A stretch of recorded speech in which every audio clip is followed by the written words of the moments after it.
अस्सलामु अलैकुम नाज़रीन, मैं मरहूबुर रहमान तैयब देवबंद इस्लामिक एकेडमी के हफ्तावारी प्रोग्राम बेलाग गुफ्तगू में आपका खैर मकदम है। आज हम बात करेंगे ट्रिपल तलाक, इस्लाम और दस्तूर की रोशनी में। आज हमारा टॉपिक एक ऐसा मसला जो पिछले 3-3.5 साल में एक ख़ास तबके से निकलकर मेन स्ट्रीम पॉलिटिक्स और मेन स्ट्रीम मीडिया में आया और उसने अपनी ऐसी जगह बनाई कि वो जाने का नाम नहीं लेता। उस पर बिल लाने की कोशिश की गई, मौजूदा सरकार के ज़रिए उस पर ऑर्डिनेंस जारी किया गया और जहाँ तक अंदाज है लोगों का और मुस्लिम समाज का कि इस मसले को जगह दी है बीजेपी ने, मौजूदा सरकार ने, मेन स्ट्रीम पॉलिटिक्स में और मेन स्ट्रीम मीडिया में। हमारे साथ आज इसी टॉपिक पर गुफ्तगू करने के लिए मौजूद हैं बीजेपी के तर्जमान जनाब करीम साहब और उनके साथ कांग्रेस के तर्जमान जनाब दानिश साहब और all India Muslim personal law board के तर्जमान जनाब मौलाना अब्दुल करीम साहब और हमारे मुआविन और सहयोगी सीनियर सहाफ़ी और मुस्लिम ख़वातीन और दीगर मज़ाहिब की ख़वातीन और रिफ़ाही तंजीमों से जुड़े हुए सीनियर सहाफ़ी जनाब ज़ियाउल इस्लाम साहब। हम इस टॉपिक पर तबसरा करेंगे और इन हजरात की और इन पैनलिस्ट की राय जानेंगे। तो सबसे पहला सवाल मैं बीजेपी के तर्जमान जनाब करीम साहब से करना चाहूँगा, क्या आपने इस टॉपिक को मुस्लिम समाज से निकाल कर मेन स्ट्रीम पॉलिटिक्स में और मेन स्ट्रीम में लाने का मकसद सिर्फ ये समझा कि आप मुस्लिम ख़वातीन को उनके हुकूक दिलाएंगे या आप उनका वोट हासिल करेंगे? आपने ये जो मसला एक समाज का था उसको समाज को सुलझाना चाहिए था दरअसल, लेकिन आप इसको लाए कि मुस्लिम ख़वातीन पर जुल्म हुआ, ज़्यादती हुई, इसको आपने मुस्लिम समाज से निकाला और फिर मेन स्ट्रीम पॉलिटिक्स में लाए, मेन स्ट्रीम मीडिया में लाए और इंटरनेशनल लेवल पर आपने इसको इशू बनाया। आपका मकसद क्या था? मुस्लिम ख़वातीन की हुकूक की नुमाइंदगी करना और उनको इंसाफ दिलाना या उनसे वोट हासिल करना? हालांकि मुस्लिम समाज आपसे नाराज रहता है, आपको अपनी पार्टी नहीं तस्लीम करता हूँ। पहली बात तो मैं बात जो मसला चल रहा है, मैं खुलकर कहना चाहता हूँ कि जो मसला चल रहा है ये किसी गिरोह को वोट बैंक के लिए, किसी गिरोह को वोट बैंक के लिए घेरने का नहीं है या किसी संप्रदाय को उनके हक मारने का नहीं है, बल्कि ये मसला चल रहा है, ये मसला नारी न्याय का और नारी गरिमा का है। उनको उनका इंसाफ दिलाने का है और उनके हक में बोलने का है। इंडिया पॉलिसी फाउंडेशन रिपोर्ट के मुताबिक और ना जाने कितनी दर्जनों रिपोर्ट ऐसी मौजूद हैं जिनमें ख़वातीन के दर्द को बयान किया गया है। वो बताती हैं कि ख़वातीन के साथ क्या क्या जुल्म किया गया, कि रोटी जली तो 3 तलाक, वजन बढ़ा तो 3 तलाक, नमक खाने में नमक ज्यादा हुआ तो 3 तलाक। एक वकील साहब ने अपनी बेगम साहब को इसलिए तलाक दे दी कि उन्होंने कहा कि तुम वकालत करते तो मैं भी करूंगा, मैं भी करूंगी। तो उन्होंने कहा तुम घर पर बैठो, उन्होंने कहा कि नहीं मैं भी करूंगी, उन्होंने विरोध किया तो कहा 3 तलाक। एक साहब ने अमेरिका से भेज दिया कि तुमको 3 तलाक। ये वो रिपोर्टें हैं, ये वो नंबर हैं जो हम तक पहुंची मीडिया के जरिए या और उन जराये के जरिए। बहुत सी ऐसी रिपोर्टें हैं जो अनरिपोर्टेड भी हैं, हम तक पहुंची ही नहीं। ये वो नंबर है जो हम तक पहुंचे नहीं। क्या आपको नहीं लगता ये जो आप रिपोर्ट आपने एक बहुत लंबा एदाद शुमार गिनाया, आपको नहीं लगता कि सिर्फ इसमें रोटी जल गई 3 तलाक और वजन ज्यादा हो गया 3 तलाक और उसने कहा कि मैं भी वकील बनूंगी 3 तलाक, ये तलाक सिर्फ रोटी जलने, वजन बढ़ने या वकील बनने के लिए उसका कैरेक्टर आपने समझा? उस औरत का कैरेक्टर, उस औरत की गलतियां सिर्फ यही थी या सिर्फ मर्द पे आपने इल्जाम लगा दिया कि उसने 3 तलाक दे दी? ऐसा तो नहीं है ना। हालांकि मैं मानता हूँ ये अच्छी बात नहीं है तलाक, और ये भी अच्छी बात नहीं है कि रोटी जलने से कोई 3 तलाक दे देता है। हो सकता है उसका कैरेक्टर खराब हो, ये बहाना बन गया हो। कैरेक्टर खराब होने का मतलब देते हैं कि आप 3 तलाक दे दें उसको समझा भी सकते हैं ना आप। ये उठा और सुबह देर से उठी, आपने उसको 3 तलाक दे दिया, माना कि बैकग्राउंड हो सकता है उसका, कोई झगड़ा होगा तो उसका ये जो मतलब ये तो कोई वो नहीं कि आपने उसको 3 तलाक दे दिया। आप लोग समझा सकते थे ना। नहीं समझा सकते हैं, लेकिन आपने सिर्फ इस इश्यू को क्यों पकड़ा कि अगर उसने क्या नाम रोटी जल गई उसने 3 तलाक, आपने उसका माजी और उसका क्या उसकी जो हकीकत है उसको जाना है आपने, या सिर्फ उसकी वो फरियाद लेकर आपके दफ्तर पहुंची, आपके लोगों के पास आई और उसने कहा कि मुझसे रोटी जल गई, मेरे शोहर ने मुझको 3 तलाक दे दिया? आप हमदर्दी जताना चाहते हैं या वोट हासिल करना चाहते हैं? आप हालांकि मुस्लिम समाज आपसे खुश नहीं है इस मामले में। कई लाख लोगों ने, कई लाख औरतों ने आपके खिलाफ एहतजाज किया, प्रोटेस्ट किया। ये तो आप हमसे पूछ रहे हैं, उन पीड़ित महिलाओं से जाके पूछिए जिनके ऊपर ये जुल्म हुआ है, ये जाती हुई है। आप उनके इन पीड़ित महिलाओं में मुसलमान तबका आपको क्यों नजर आया?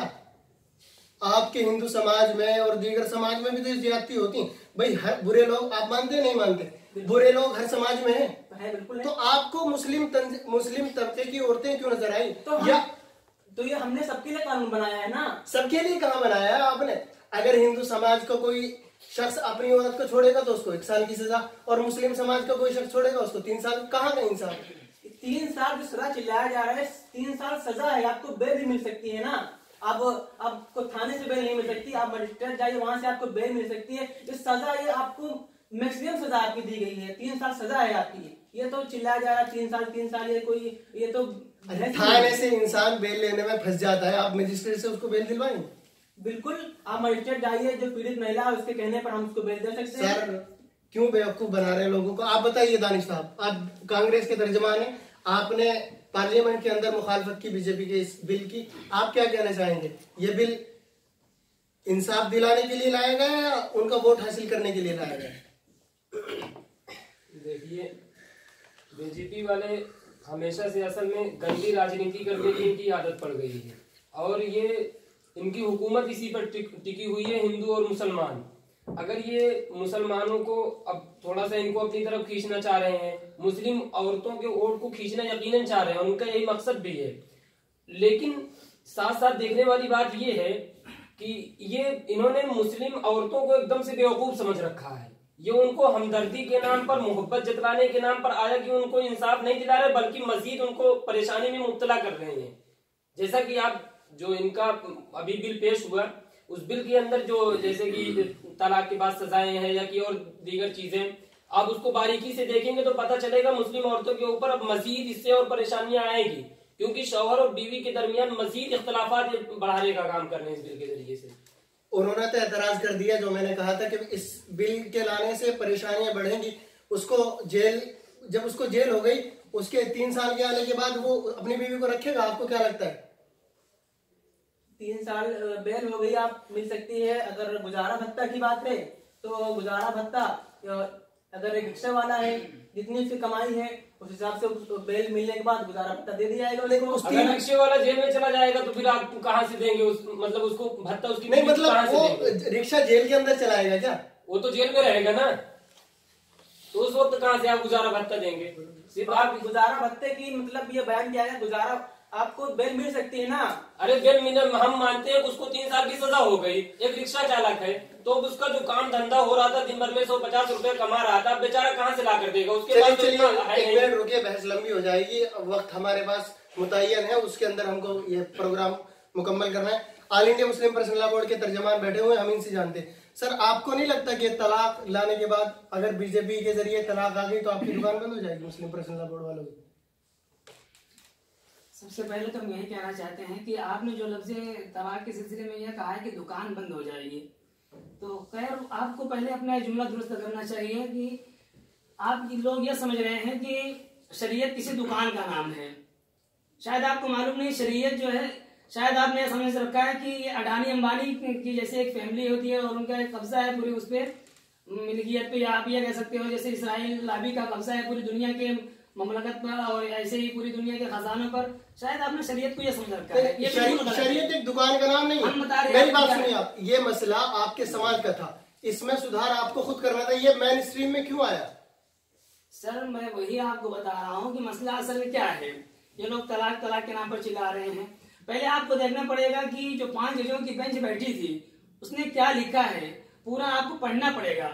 बताइए, मैंने पढ़ा है, उसको छोड़ दीजिए। इन लोगों ने किसी ने भी नहीं पढ़ा उसमें। आप ये देख सकते हो कि उसमें 5 जजों में 2 जजों ने क्या कहा है? 2 जजों ने कहा है ये गैर कानूनी है। उसमें जस्टिस जो है ललित यूजू ललित है और ऐसे निर्वाण है, और 2 ने इसे क्या कहा ये गैर कानूनी नहीं, इस्लामी है, गैर कानूनी नहीं है। और एक जगह क्या कहा, ये गैर इस्लामी। और आपको सबसे पहले ये समझना चाहिए, और हुकूमत क्या नाम है, सुप्रीम कोर्ट ने ये नहीं कहा कि आप कानून ला करके आप इसको बरह रास्त क्या है खत्म कर सकते हो 3 तलाक को। हुकूमत ने तो, सुप्रीम कोर्ट ने ये कहा था कि आप जो है ऐसी सूरत हाल पैदा कीजिए या इस तरीके पर कानून बनाइए जिससे आपस में जो क्या रिश्ता खत्म हो रहा है, ये रिश्ता बरकरार रहे। सबसे पहली गलती तो आपने ये की कि किसी भी चीज को या कोई भी कानून बनाने के लिए जो जजों की जो टीम होती है उसमें ज्यादा से ज्यादा लोगों का जो है इसमें हिमायत हासिल होनी चाहिए। तो सबसे पहली गलती तो आपने ये की कि हिमायत हासिल नहीं थी 5 जजों की। 5 जजों में से कम 3 जजों की हिमायत हासिल होनी चाहिए थी। हिमायत तो सिर्फ 2 जज की है और 2 जज उसे इस्लामी कह रहे हैं, एक जो है गैर इस्लामी कहा और इसे अनकॉन्स्टिट्यूशनल नहीं कहा।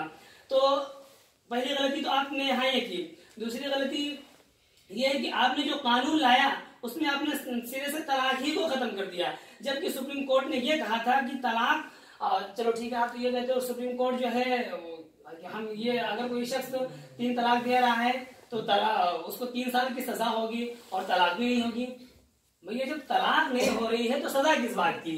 जब तलाक ये बताएंगे ना, कानून तो आप लाने की कोशिश, जब तलाक नहीं हो रही, सुप्रीम कोर्ट के 5 जजों की बेंच बैठी, उसमें से 2 ने कहा कि तलाक ये मसला ये तलाक गैर कानूनी है, 2 ने कहा कि कानूनी है और 1 ने कहा कि गैर इस्लामी है। तो आपने जो बिल लाए वो किस बुनियाद पर लाए, गैर कानूनी है, कानूनी है या गैर इस्लामी है? देखिए इस पे बहुत बहस चल रही है। तो इसी साहब ने भी मुझसे, सदर ने पूछा था, मैं भी आपको भी ये जवाब देना चाहूंगा कि देखिए सुप्रीम कोर्ट ने कहा कि तलाक बिद्दत गैर कानूनी है। तलाक बिदअत गैर कानूनी है, ये तलाक बिदअत कहाँ से आ गई है? मेरी बात सुनिए पहले आप। नहीं, उसका जवाब वो देंगे, वो इस्लामिक स्कॉलर भी है और मुस्लिम पर्सनल लॉ बोर्ड के तर्जुमे। ये तलाक बिदअत कहाँ से आ गई? कहीं किसी के घर से नहीं आई तलाक बिदअत, जो इन्होंने शोर हंगामा बर्बाद कर रखा है। तलाक बिदअत की शरीयत का जो है क्या नाम है हिस्सा है, हमेशा से हुजूर के जमाने से रही है 3 तलाक। बस ये है कि तलाक की जो 3 किस्में की गई हैं शरीयत में। एक तलाक तो ये होती है जिसे तलाक हसन कहते हैं, दूसरी ये होती है जिसे तलाक हसन कहते हैं, और तीसरे जो है तलाक बिदअत है। पहले आपको ये समझना पड़ेगा तीनों में फर्क क्या है, तलाक हसन किसे कहेंगे, हसन किसे कहेंगे, बिदअत किसे कहेंगे। बस आप सिर्फ एक जुमला रट रखा है, तलाक बिदअत करते चले आ रहे हो और लोगों को बेवकूफ बना रहे हो। नहीं, ये मसला था तलाक हसन और बिदअत का। इसको आपने यहाँ आने से पहले अपने समाज को क्यों नहीं बताया? आपके समाज को, लोगों को तो अब तक नहीं मालूम कि तलाक का तरीका क्या है सही। ये अगर मसला था तो आप अपने समाज में इसकी मुस्लिम पर्सनल लॉ बोर्ड की तरफ से नुमाइंदगी करते और अपने समाज को सुधारने की कोशिश करते। चलिए खैर, आपसे मैं लूंगा इसका जवाब, आप बताइए। मैं जवाब दे रहा हूँ। बहुत अच्छा आपने सवाल किया कि आपने इसे क्यों अपने समाज में नहीं बताया। सबसे पहली चीज तो हम पूरी तैयारी किए हैं और समाज के अपने क्या नाम है माशरे में जाते हैं, और इसे आप पहले हमारी तारीख उठा कर देख लीजिए कि हमने जो है कितने प्रोग्राम किए हैं इसी मसले को लेकर के। इस बिल के लाने से पहले हमने कितने प्रोग्राम किए? प्रोग्राम तो जब किए हैं ना, पहुंच गए मामला तब प्रोग्राम आपको। दूसरी चीज हम आपको ये बता रहे हैं कि ये आपको ये देखना पड़ेगा, जो तलाक बिदअत ये लोग चिल्ला रहे हैं, ये तलाक सबसे ज्यादा किसने दिया है? अगर आप तलाक की शरह उठा करके देखोगे तो इस्लामी एतबार से जो तलाक दी गई है तो 36% ऐसी जो इस्लामी एतबार से बाहमी समझौते से दी गई है। जो सबसे मेन मसला यहाँ कुरान ने बहुत अच्छा तरीका बताया है इसमें कि तलाक की क्या सूरत होनी चाहिए। ऐसा नहीं कि 3 तलाक का जिक्र तो कुरान में नहीं है। अजीब हाल है, 3 तलाक का जिक्र कैसे नहीं कुरान में? हम आपको बता रहे थे। चलिए मैं आपसे लेता हूँ जवाब इसका। आप ये सीनियर साहबी मौजूद है, आपको क्या लगता है ये सरकार बिल लाने के बाद मुस्लिम औरतों का वोट लेगी या इनको इंसाफ दिलाएगी? क्या लगता है, कामयाब होगा ये सरकार? हालांकि इख्तिदार के जो दौर है वो खत्म होने के बिल्कुल कगार पर खड़ा है। सरकार जो कोशिश कर रही है इसमें कुछ हद तक सरकार कामयाब हो सकती है, लेकिन सरकार जो इस तरीके से बिल ला रही है बिल्कुल गलत है। क्योंकि सरकार जो बिल ला रही है उसमें उनके धर्म गुरुओं से उनको मशवरा करना चाहिए। ये अपने हठधर्मी से सरकार, ये बहुत बड़ा सवाल। जब आपने बिल लाया इस तलाक के ऊपर तो आपने मुस्लिम उलमा से और मुस्लिम स्कॉलर से मशवरा लिया था? देखिए ये बहस करनी चाहिए। नहीं, करनी नहीं चाहिए, कर रहे हैं हम सर। जी जो मैंने मुस्लिम पर्सनल लॉ बोर्ड ने मुझसे एफिडेविट दिया, कहा कि मेरे मामले में इंटरफेयर ना करें, हम अपने मजहब को समझाएंगे। तो मैंने एफिडेविट दे दिया, उन्होंने मैं समझा कि अपने वेबसाइट पे डालेंगे। कोई कार्रवाई नहीं की इसके खिलाफ। क्या किया गया? बेदारी मुहिम। कोई नतीजा नहीं आया। वो मुल्ला लोग समझते हैं कि अगर हम इसके खिलाफ कोई कार्रवाई करेंगे हमारी दुकान बंद हो जाएगी उसमें। अब हमारा सरकार हमारी है, सरकार मोदी जी की है, हमारा पावर है, तो हम नहीं करेंगे तो पीड़ित महिलाएं कहाँ जाएंगी? हम इसके खिलाफ कानून लाएंगे ना। ये पीड़ित महिलाएं आपको सिर्फ मुस्लिम समाज से क्यों दिखी? भाई हिंदू समाज में 22 लाख महिलाएं हैं ऐसी, उनको इंसाफ कब दिलाएंगे?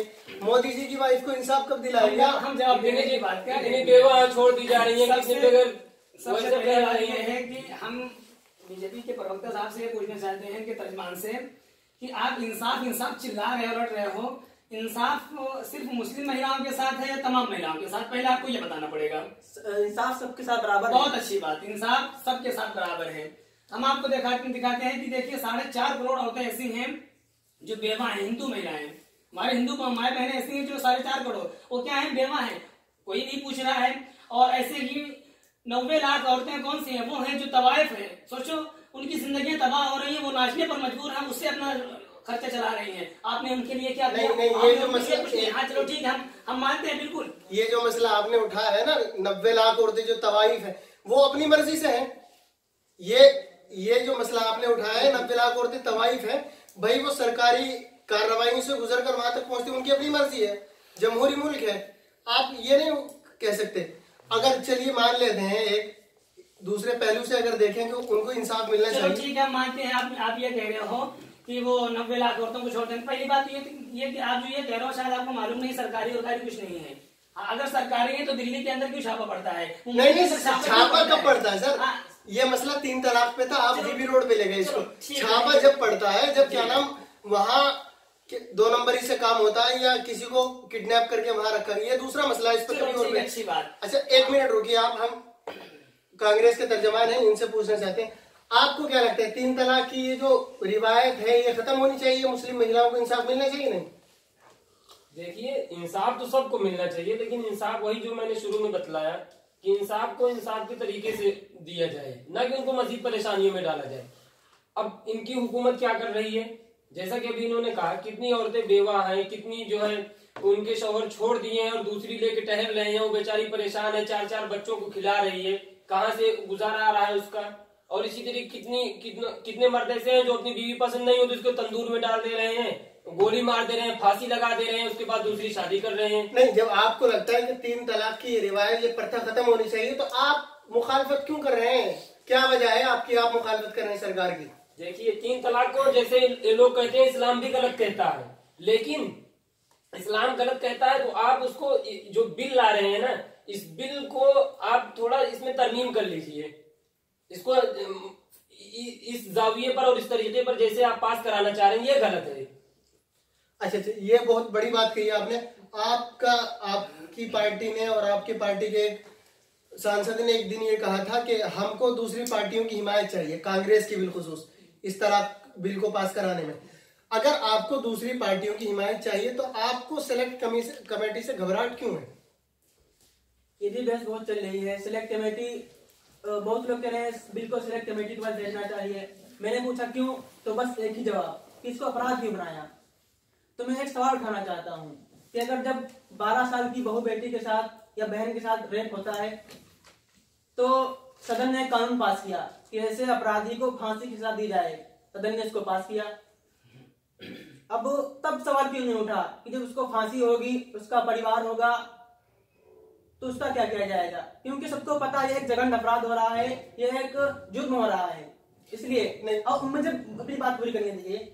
इसी तरह डाउरी प्रिवेंशन एक्ट, दहेज प्रथा के खिलाफ अगर कोई पकड़ा जाता है तो उसको 5 साल की सजा होगी।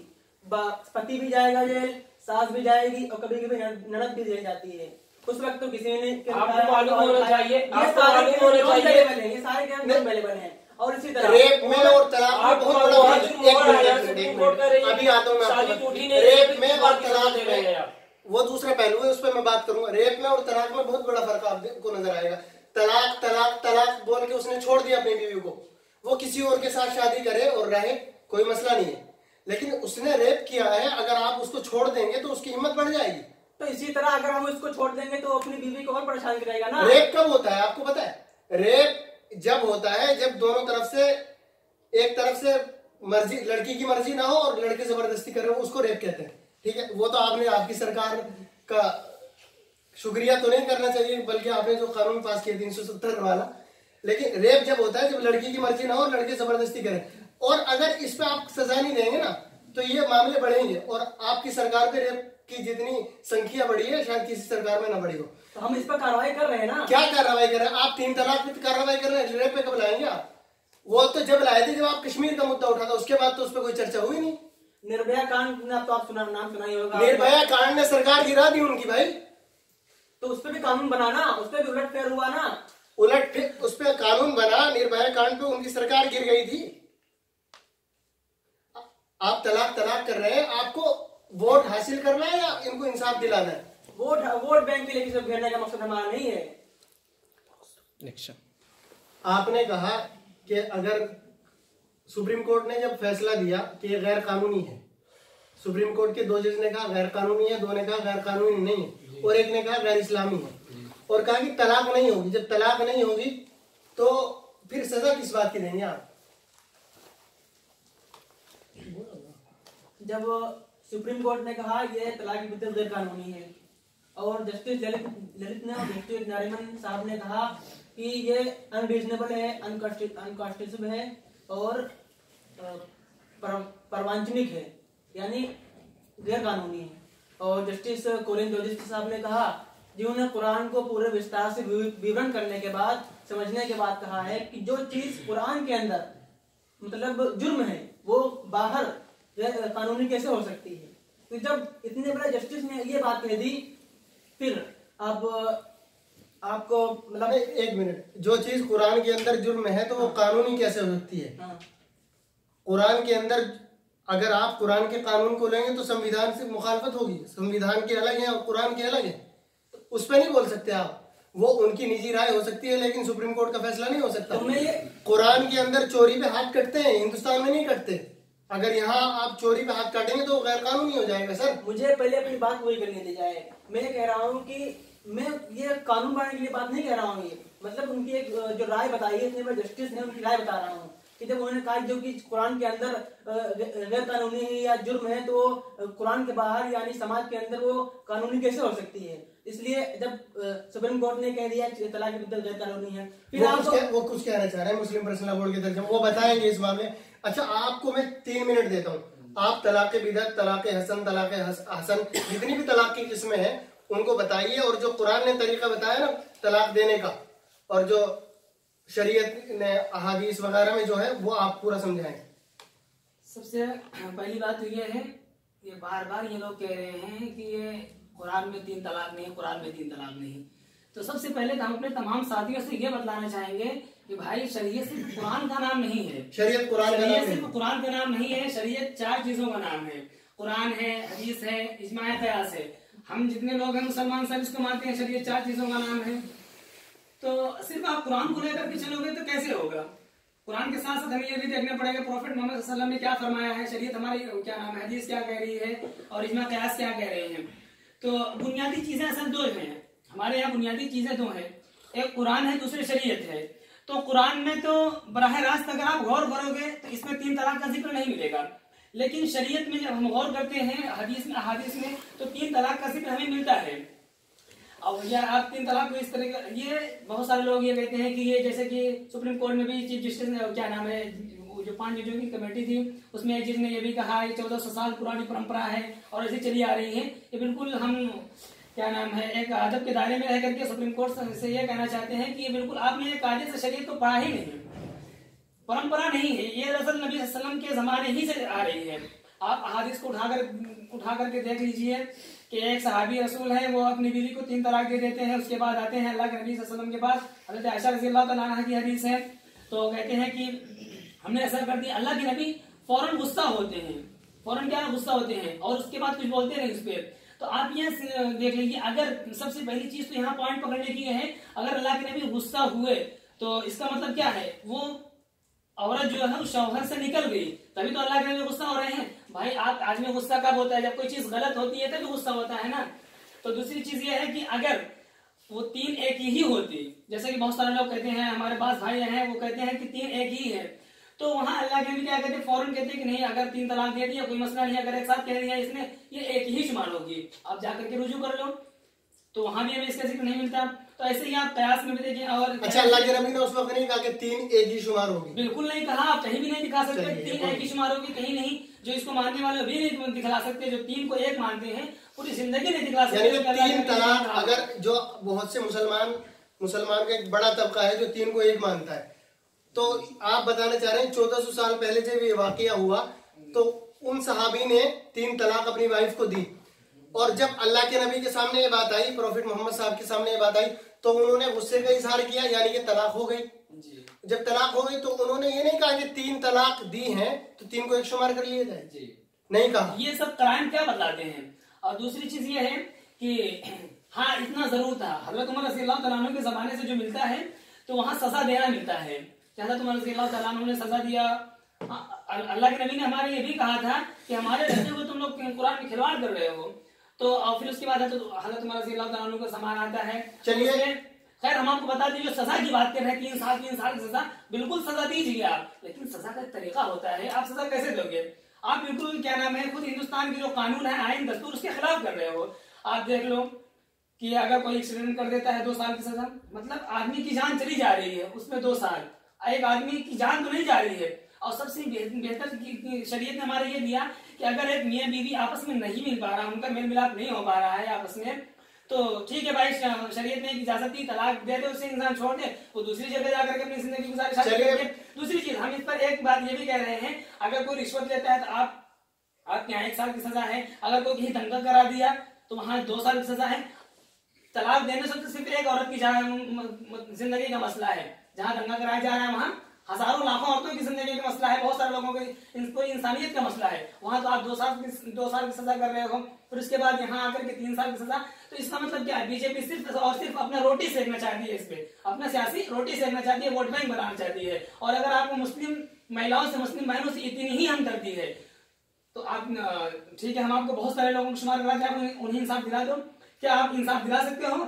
ज़किया जाफरी को इंसाफ दिला दोगे कि आप ही की दंगाइयों ने जो है गुजरात के अंदर मारा था वो मसला दूसरा निकल जाएगा, गुजरात फसाद और मुजफ्फरनगर फसाद। कांग्रेस के तर्जमान साहब, मैं आपसे पूछना चाहता हूँ, आपको जब ये परंपरा और ये रिवायत गलत लगती है कि ये 3 तलाक बोल के किसी औरत को छोड़ देना और उसकी जिंदगी और उसके जज्बात से खेल जाना, ये गलत है, तो फिर आप इस बिल की मुखालफत क्या करते हैं? और अगर मुखालफत करते हैं इस बिल की आइन की रोशनी में, तो आपको वो कौन से कवानीन और वो कौन से निकाते हैं जो आपको इस बिल के अंदर गलत नजर आते हैं? देखिए, हम इस बिल की मुखालफत करते हैं और ये चाहते हैं कि बिल सिलेक्ट कमेटी के पास जाए, और सिलेक्ट कमेटी के पास वहां पर कुछ तरमीमें हो। जैसे यही एक बात है कि सुप्रीम कोर्ट कह रही है शादी नहीं टूटती, अब शादी नहीं टूटती तो उस पर सजा क्यों हो रही है? एक चीज तो ये, और दूसरी बात ये कि जब सजा हो गई, शौहर जेल चला गया, तो उसको अब गुजारा कहाँ से मिलेगा और वो औरत जाएगी कहाँ? आप इस्लाम का तरीका देख लीजिए, अगर इस्लाम में तलाक होती है तो इद्दत, अय्याम इद्दत जो होते हैं उनमें शौहर के ऊपर उसकी किफालत होती, उसका नफका होता है औरत का। और ये मौजूदा हुकूमत क्या कर रही है, इधर जो है औरत को तलाक हो रही है, और तलाक होने के बाद औरत को प्रोटेक्शन क्या दे रही है, क्या उसका तहफ्फुज कर रही है? आप ये देखिए कि कह रही है कि एक तरफ तो मतलब उसको उसके धर्म से भी अलग कर रही है, उसके घर से भी अलग कर रही है, मुस्लिम पर्सनल लॉ वालों से भी अलग कर रही है, और तहफ्फुज के नाम पर यह कह रही भैया आप अपने पति को जेल भेज दो। तो ये कौन सा इंसाफ है? जिन औरतों ने इस मसले को उठाया और आपके दफ्तर पहुंची, आपने इस मसले को अपने दफ्तर से निकालकर मेन स्ट्रीम पॉलिटिक्स और मेन स्ट्रीम मीडिया में लाए, उन औरतों को आपने इंसाफ दिया, वो बात अलग है, लेकिन उन औरतों के लिए आपने क्या किया जो बीजेपी जिन्होंने ज्वाइन कर ली? जो औरतें आपके दफ्तर आई और इस मसले को आपकी पार्टी तक लाई और आपने इसको खूब उछाला और इसके नाम पर आप बिल लेकर आए, तो आप चाहते हैं कि उन औरतों को इंसाफ मिले। आपने उन औरतों के लिए अब तक क्या किया? हमने कानून बनाया। कानून से तो उनका मसला हल नहीं हुआ ना। कानून से कहा, अभी कानून नाफिज कहाँ किया आपने? चलिए, आपने कुछ नहीं किया, आप मान रहे हैं आपने कुछ नहीं किया। करेंगे भाई कहाँ से? गलत है तो करेंगे कहाँ से? एक बात मैं आपसे पूछना चाहता हूं इनके बाद, आपको नहीं लगता कि किसी समाज का कोई खास मसला जो धार्मिक हो बिलखुसूस वो मेन स्ट्रीम पॉलिटिक्स और मेन स्ट्रीम मीडिया में आए और फिर उसका हल निकले, या आपको ये मुनासिब लगता है कि कोई भी मसला हो वो उसी समाज के अंदर हल हो जाए और किसी को पता भी ना चले? जी, ये बात बिल्कुल सही है।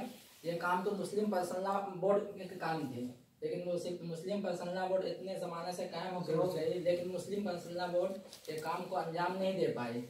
जो काम मुस्लिम पर्सनल लॉ का था वो नहीं दी, उसके वजह से जब नहीं ये काम कर पाई तो ये काम को अब सरकार अपने हाथ में ली। अब सरकार ये काम को हल कर रही है। सरकार हल कर पाएगी इसको? क्या लगता है आपको? इनका हुकूमत खत्म होने वाली है, इंतखाबात शुरू हो जाएंगे, सरकार इसको नाफिज करा लेगी? सरकार कोशिश में लगी हुई है। अगर अभी नहीं कर सकेगी तो आइंदा हुकूमत बनेगी तो आइंदा फिर यही है कि कुल मिलाकर यही है ही कि सन 2019 का इलेक्शन निकल जाए। इलेक्शन निकालना है कि कानून बनाना है? इलेक्शन निकालना है। अच्छा, आपकी जब पहली मर्तबा पार्लियामेंट में बिल पेश किया गया तो आप खामोश क्यों थे जनाब? देखिए, पहली मर्तबा जो इन लोगों की धांधली देख लीजिए हर जगह। पहली मर्तबा मुझे इनकी तो अब नजर आ रही है, आपकी पहले नजर आ रही थी। मैं बता रहा हूँ, पहले मेरी बात सुन लीजिए। पहली मर्तबा जो लोकसभा के अंदर बिल पेश हुआ है, जिस पर बहस हुई है, उस दिन बिल सिर्फ पेश होना था, बहस नहीं होनी थी। और तो बहस करी किसने? इन लोगों ने उस पर जोर करके बहस करवाई। अब एक बात आप देख लीजिए, वहाँ और मुखालफत की गई है। मुखालफत कांग्रेस के लोगों ने भी की है और दीगर अपोजिशन के लोगों ने भी की है।